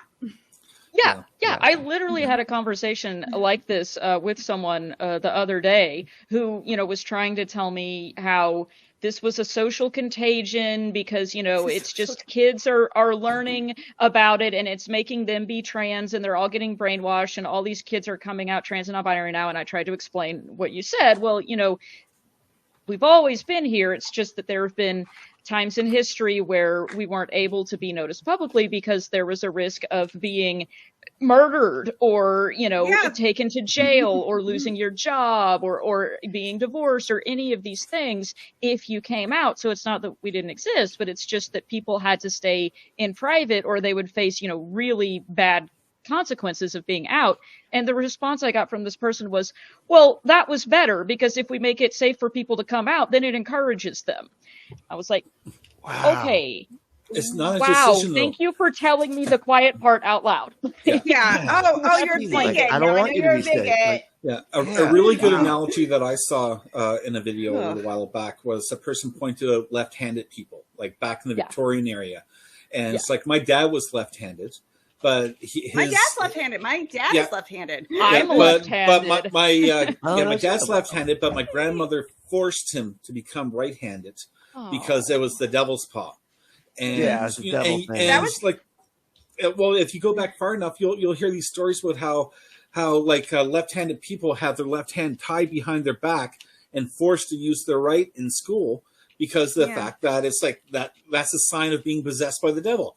And once that superstition left society, you start to see this sharp, this exponential growth of left-handed people, and then just plateaued, and it hasn't gone up since then because there's always been a certain percentage of the population that's been left-handed. They just weren't allowed to be left-handed. That was starting to get weeded out when I was a child. Like in the 80s, they were starting to weed that out. But there were, people that were just a few years older than me that they were shamed for being left-handed. And then eventually in the 80s, things started getting taken out. So like maybe we shouldn't torture children for being left-handed. And isn't it funny how in such a short period of time, like within our lifetimes, that went from being something that was some kind of moral evil thing to be to something that we would not in any way, shape, or form connect with any kind of immorality. Like there's just the only time it's weird is like if you're right-handed and then the person next to you is left-handed, and you're like, banging into each other. Like that's the only time where I'm like, well, listen, I guess I have to move a little more this way. Yeah, right. If we're able to cope with it, we don't have to put up right-handed only signs in the restaurants. This is the one where the right-handed people eat. The rest of y'all better go home. Right? You better dress like you're left-handed or right-handed. Right-handed. I mean, and I think people forget that, I think people think like the civil rights era happened 100. No, this was my parents' lifetime.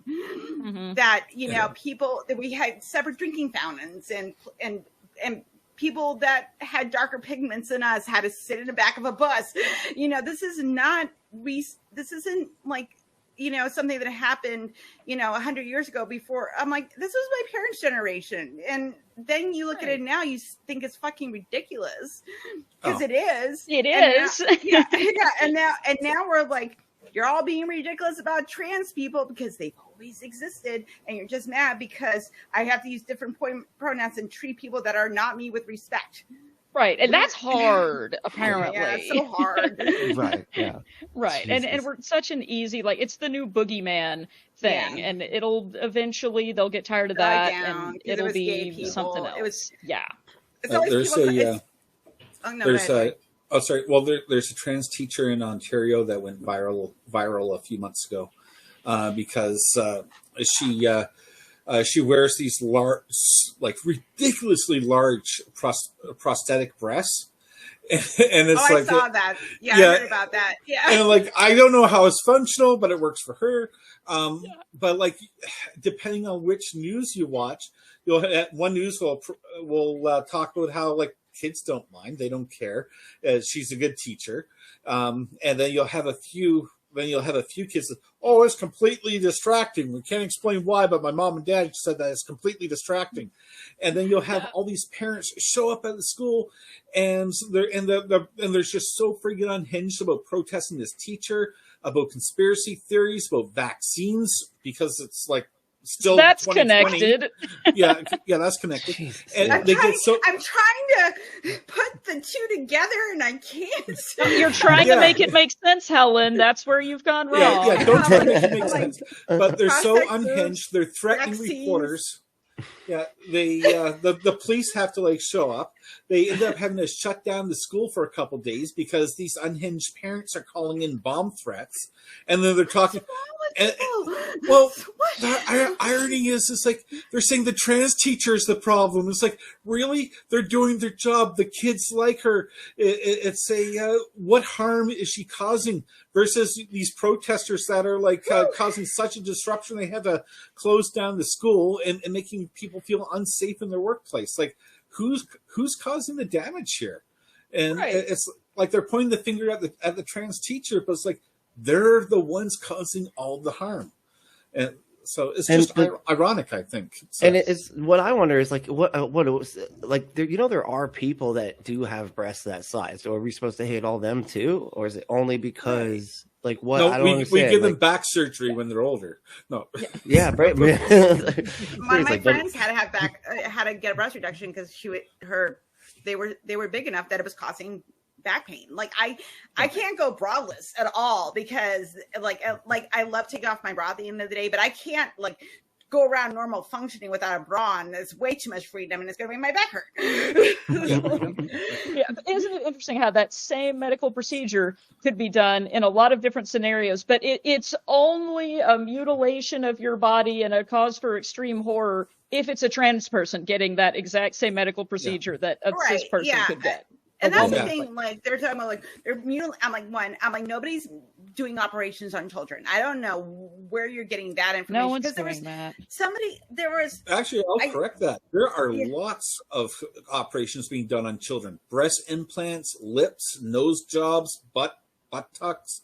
Like there's a lot of plastic surgery being done on kids, but it's hetero kids. It's so that's which is still gender affirming care, by the way. That is absolutely gender affirming medical care. If you're getting, just because you're a cis person doesn't mean that you're not getting gender affirming treatments done. If you I'm just pointing out the double standard. Yeah. I'm agreeing with you completely. Yeah, and it's just to call that it's just we're doing all these procedures on children. Well, yes, but when they say like they're mutilating children, that's like not there's happening. like there's a underground trans conspiracy that's taking like 2-year-olds to the doctor and like make my kid a girl or whatever. Like, no, that doesn't happen. That does not except happen. for back to Troy's point again, children who are born intersex often have surgeries like that done on them without their consent. Right. And I'm not sure why that's okay, but electing to have surgery is not okay. Well, if you look at the stats of how many gender affirming operations of that nature compared to the amount of intersex children, the numbers almost completely parallel, almost completely match. So it's like they're taking a number for one group of people, and they're using it to demonize another. And it's and that's just like the dishonesty in these narratives that people obviously won't take the time to figure out, because like who has the time to figure out they're being lied to, right? So. Right.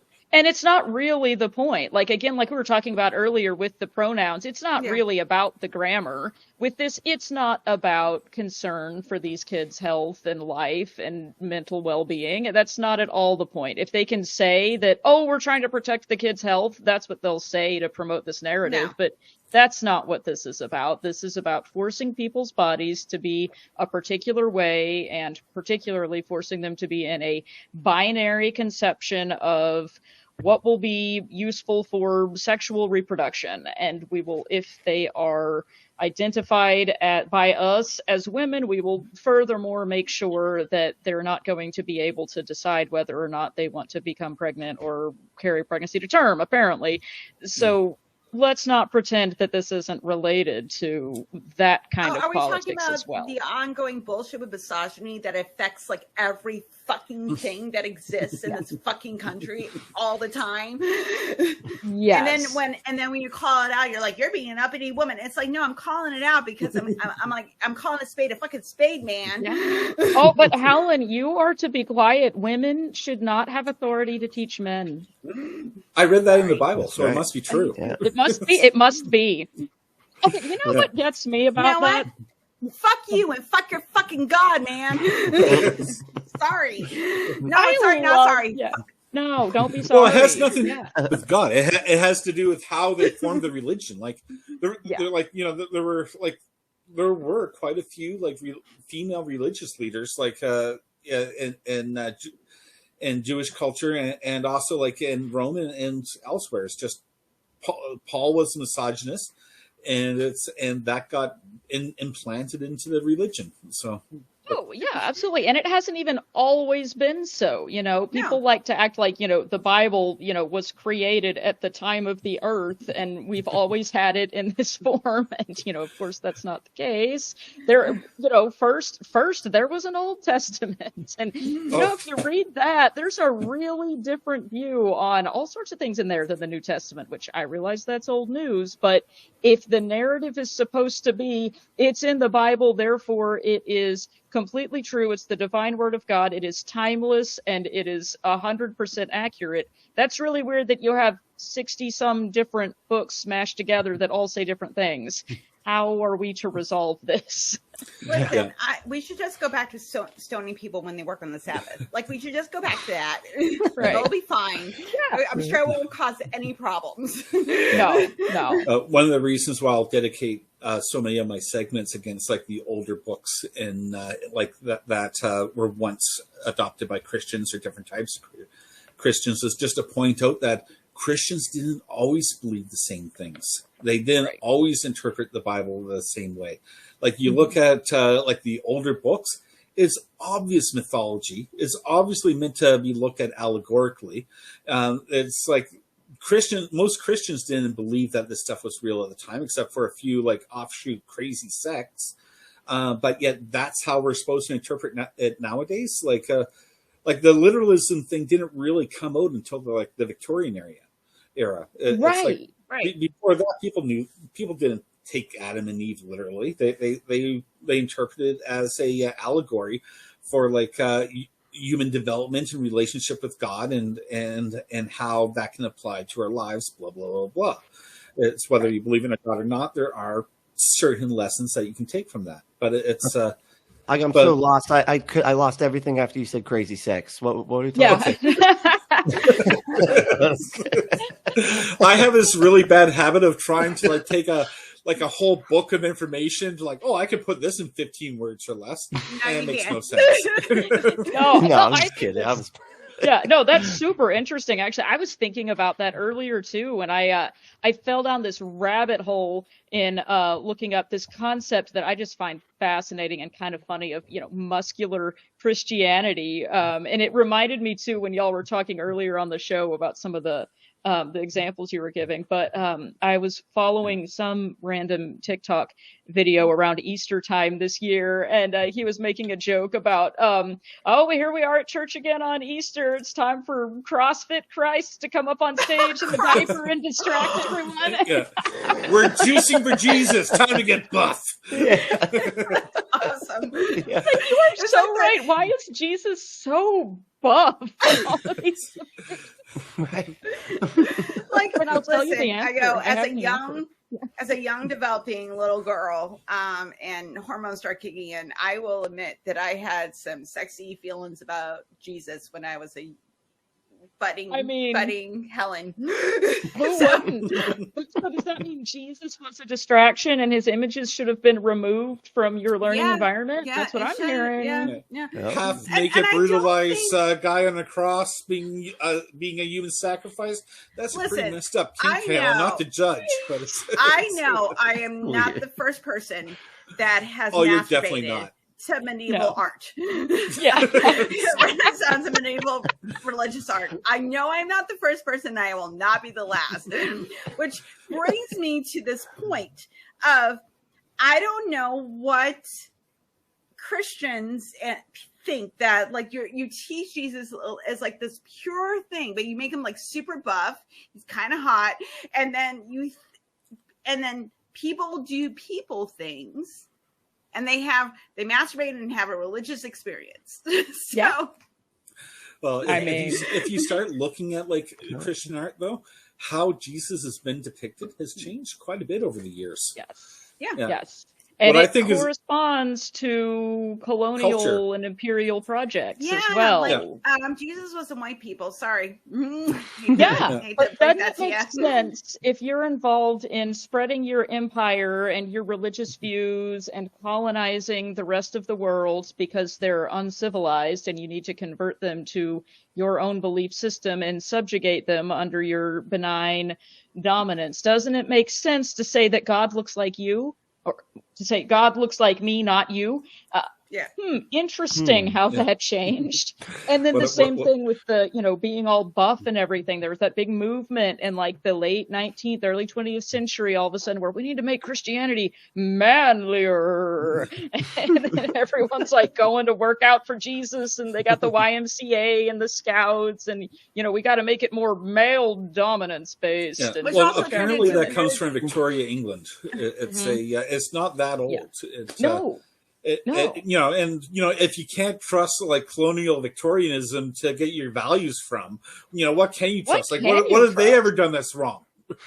But practically not. Funny, the Y now, like they have gay workouts and for queer people at the YMCA now, which I find awesome. I love that too. Yeah. Thinking back to like the kind of the history of the YMCA, I'm like, what? They've really done a good job sort of reinventing what's happening here. They're like, you know what? We need to rebrand, because like that's what you do if you want to make money, is that when you start marginalizing people, you're not going to make enough money because people don't think that way. You adapt, right? So that's why we're dealing with the fucking issues that we're dealing with now, because we decided that gay people are okay. Like, they can get married. Now we have to deal with the trans question, question. Matt Walsh. Right. Matt Walsh. Yeah, what is the question? Just ask me the question. Right. I'll answer it, and then we can move on. Yeah, we'll write it down. 42. Okay, are we done? Yeah, 42. I think the only real question about the trans question. I think the only real question that the right asked about trans is, why can't we groom our kids to hate the same people that we were groomed to hate? Right. And they'll make it about grooming kids to like accept this stuff, but it's like they don't take the time to realize, no, you were groomed to hate these people.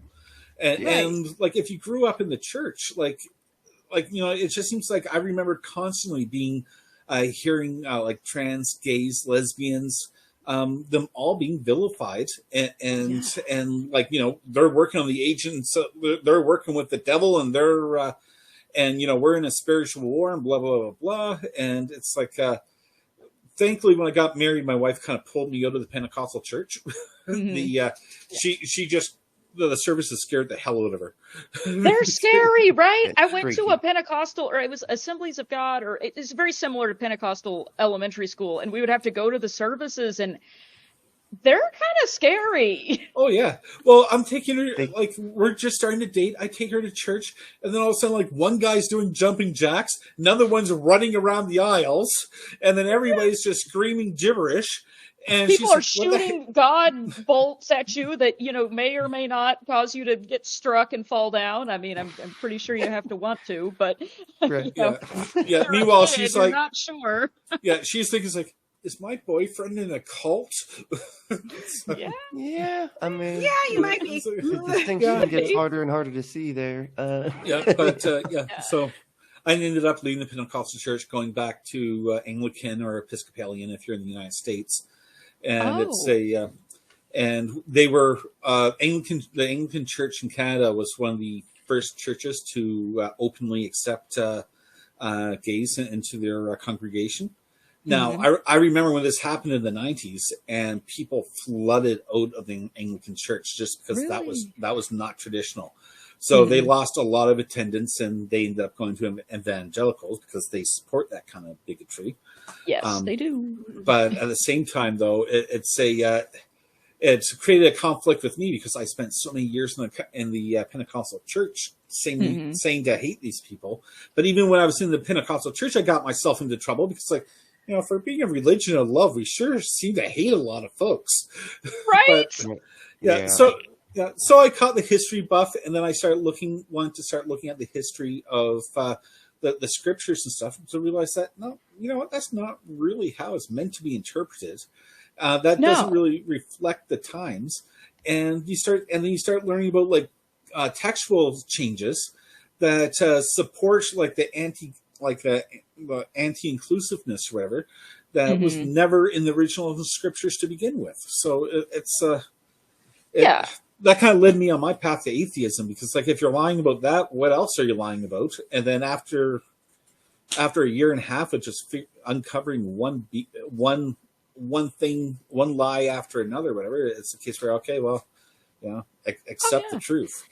And to be walking around, I agree completely. Yeah, it was similar for me, going around learning all this in church, which, you know, we had to go to several times a week, and, you know, church school and everything like that, and hearing, you know, all the time, like a disproportionate amount of the time, hearing about the sexual immorality of the gays and the trans and, you know, everything, which I'm like, man, y'all are obsessed with sex. Why are we always talking about this? But, you know, after all that, okay, everything about it is bad, blah, blah, blah. And then there will be a change in policy and in doctrine all of a sudden. And all of a sudden, oh, okay, well, actually, this thing is fine now. Or all of a sudden, well, we've now decided that women can be deacons, even though previously we said that was from Satan. And, you know, I'm like, okay, hold on a minute. If that was the word of God that came directly out of his mouth last week, and now we've got a new policy this week, and that came from him too, like, it sounds like I can just think whatever I want to think and say God told me and skip all the rest of it, right? Right. Like, you should say, like, well, and you just summarized all of Christianity. Well, like, just have God say they're good with trans people, and then we could just be like, okay, fine. Move on. I'm pretty sure Jesus of the Bible, if he were to exist, would be chill with trans people. Like, based on my reading of it, he was cool with everybody. Okay, be like Jesus, calm the hell down, and I guess do a lot of CrossFit too. Oh yeah, that's important. Do CrossFit, y'all. Also important, do CrossFit, be like Jesus. I wanted to ask. Well, he walked everywhere, so that's a lot of exercise. I want to ask where is you, like, where is in the Bible that like Jesus was like it was like a bro dude? It's like, I'm gonna get buff. I don't remember that at all.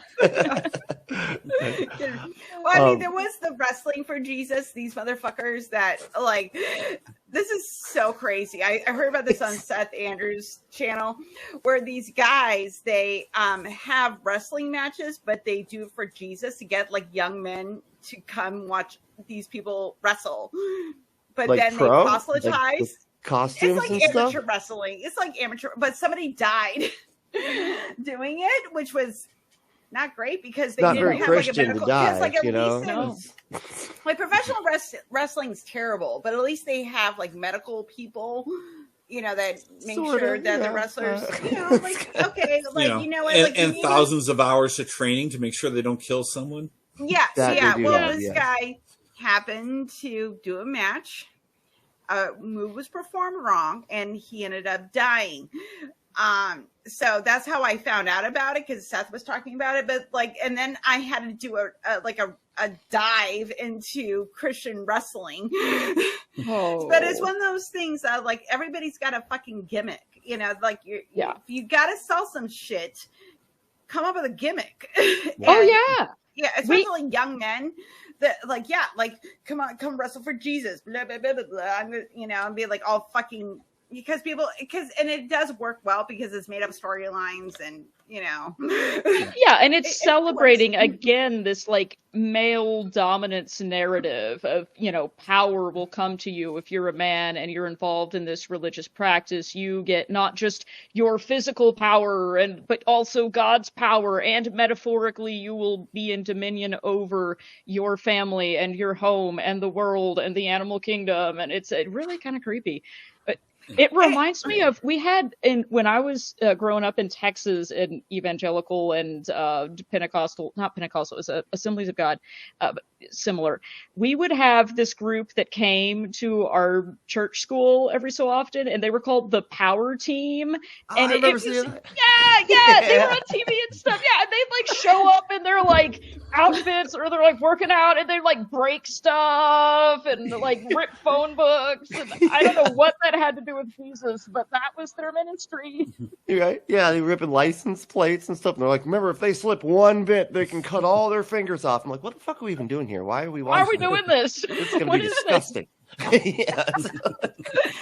is like, I didn't have this as a Catholic. We just went to mass. Oh man, you missed out. Yeah. I had a Power Team T-shirt when I was a kid. I would wear that all the time. I had a comic. They made a comic book too.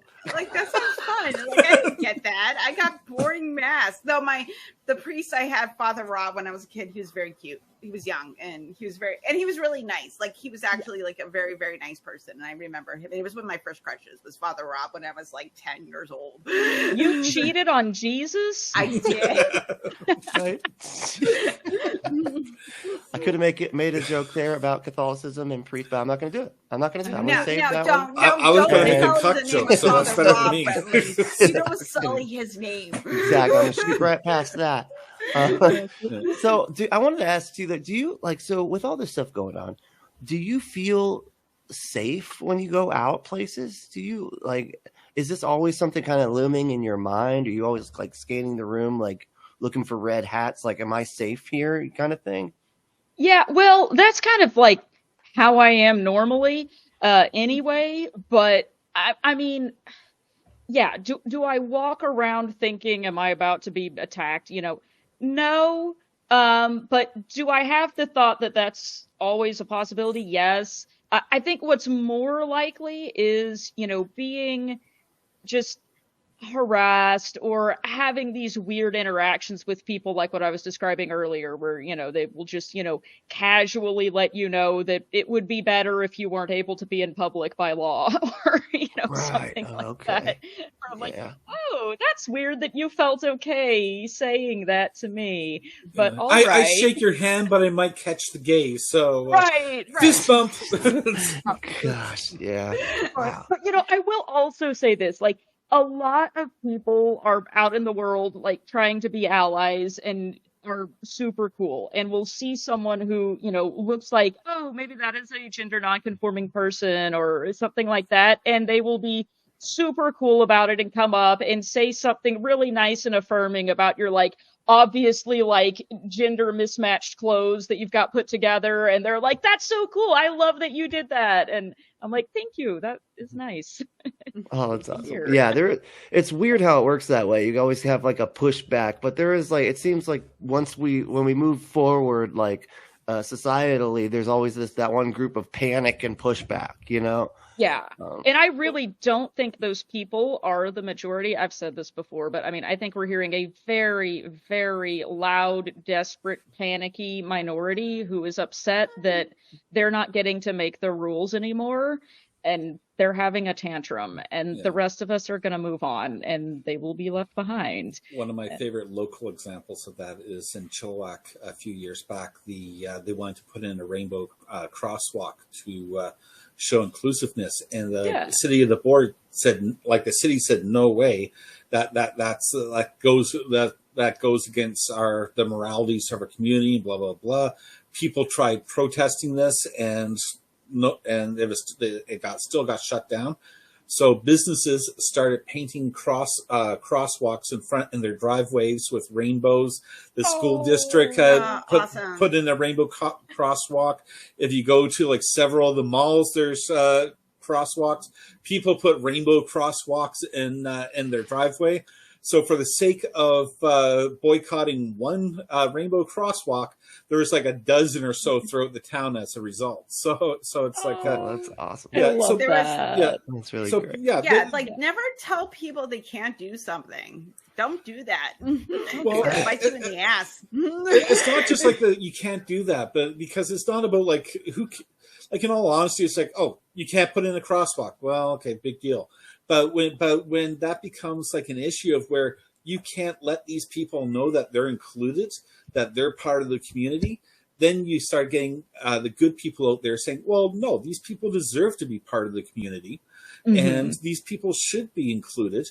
They do deserve respect, and that's where the pushback, I think, is most important. It's like when you see people treating others like crap, stand up and do something about it. Yes, so much so. And, I love that you brought that up because that's so important when you're talking about a group of people who's being targeted politically or being marginalized, that is by definition going to be such a small number of people that, they're not going to have as loud of a voice. They're not going to be, you could get all the trans people together in one city and, it's going to be a handful of people. It's not enough necessarily to do something like that without the help and support of all of the other nice people in the community who are willing to help amplify people's voices and make them feel welcome and help protect them from, all these things that are coming down. So I love that happened.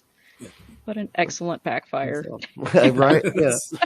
So is there any advice you could give to everybody if they, out there that want to be a good ally? Is there anything we can do to help support the trans community?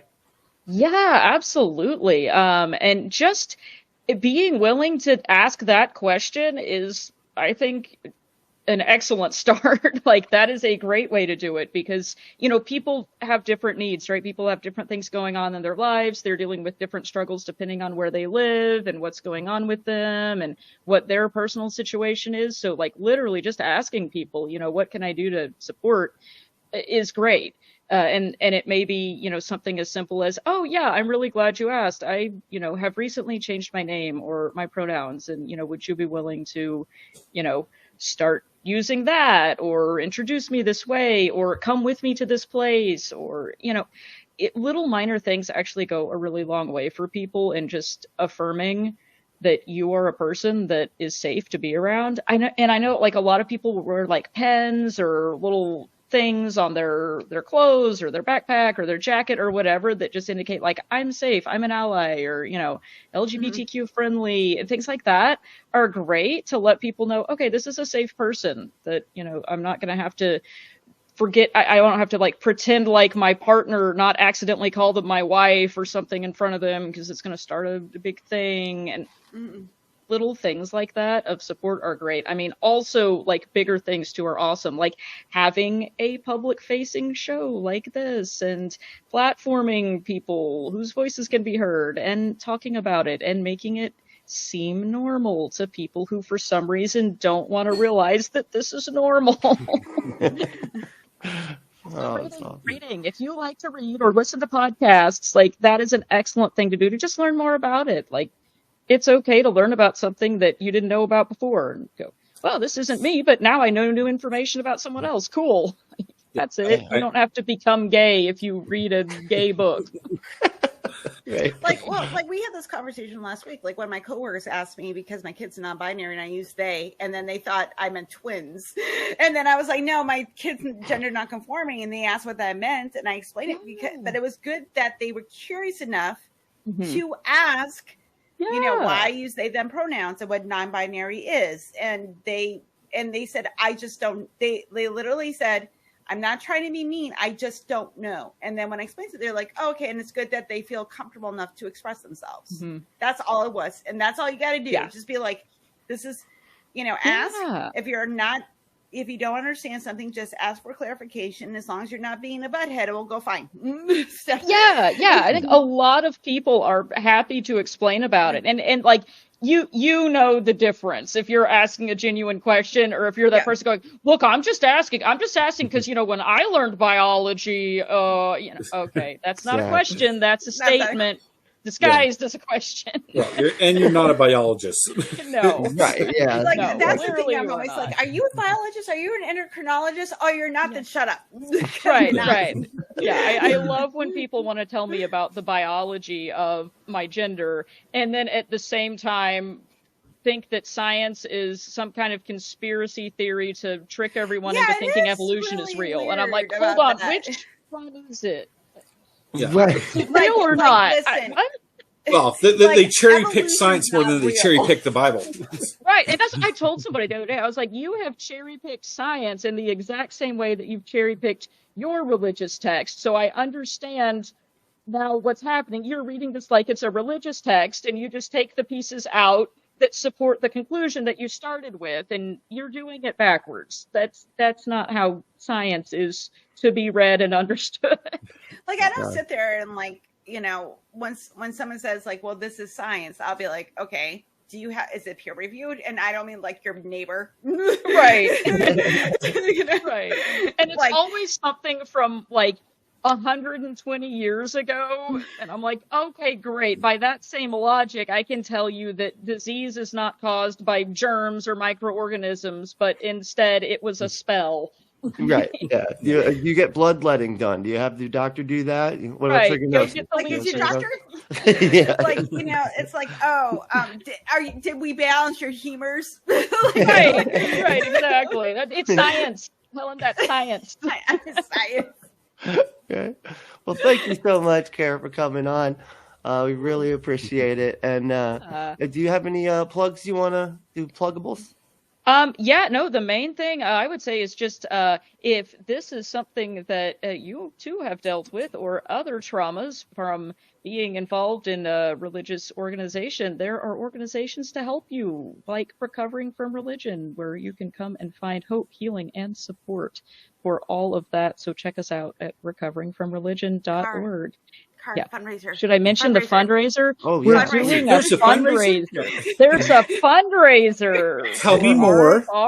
It's going to be on June 24th, and it is being promoted by, hosted by, facilitated by The Line, which is another podcast with our friend Jimmy Snow and several of our other friends who have shows or regularly appear on that podcast are going to be out promoting it and helping to get the word out and helping to raise money, because there are a whole lot of people out there who have been impacted by religion and religious ideologies who need help.